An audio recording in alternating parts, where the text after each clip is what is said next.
Nigel, this year more than ever, we have found more people wanting to talk about the customer. Why do you think that is? Maybe you can share some thoughts about this. Well, I think the shared services market as a whole is at a huge inflection point. I think we've established that the huge cost saving can be economically driven within the business, and that is fine.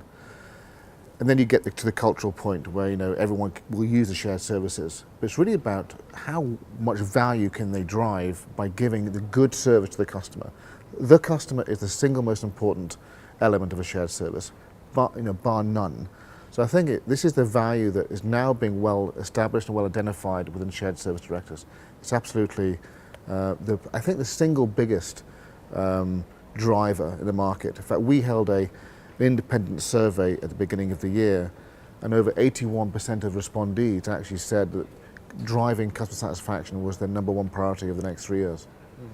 And I actually think it's going to be it's a 10-year project. Nigel, which do you think is the biggest growth market for shared services and BPO?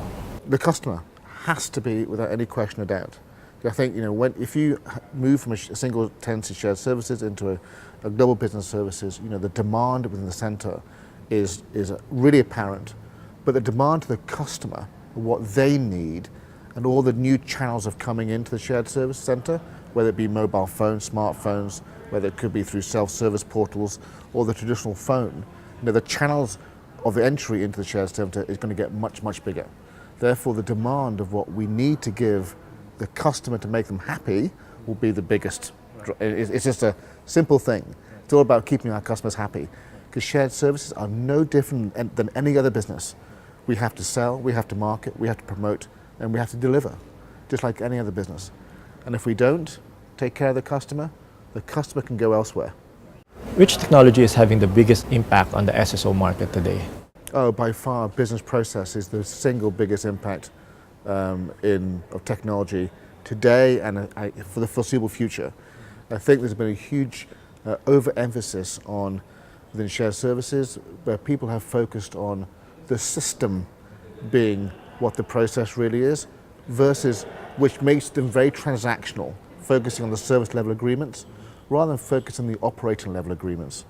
So having a process platform end to end where the customer and the operator can look at the same content, but in different ways, but the same process content. So business process management, by far the technology that will have the biggest impact.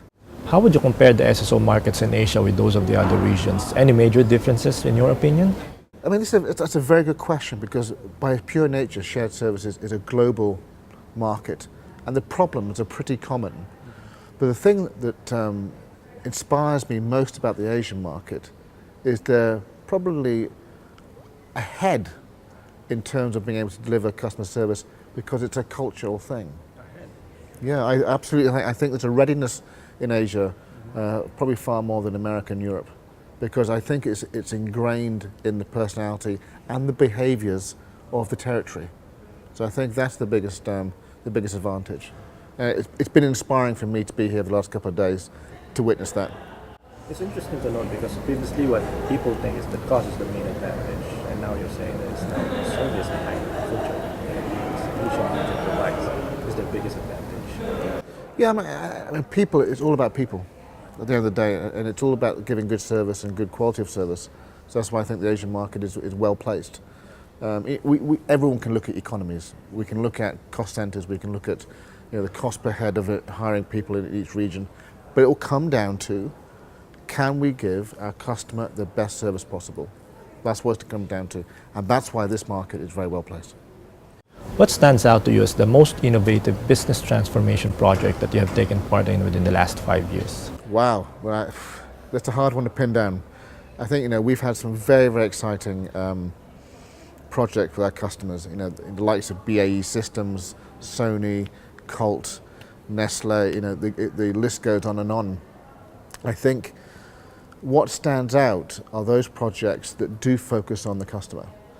Because very often when we've engaged with transformation projects, the initial concept or the initial thinking was we're doing a system transformation. In actuality, they're doing a process transformation. And actually what they're doing is a people transformation. So what it ends up being is change management.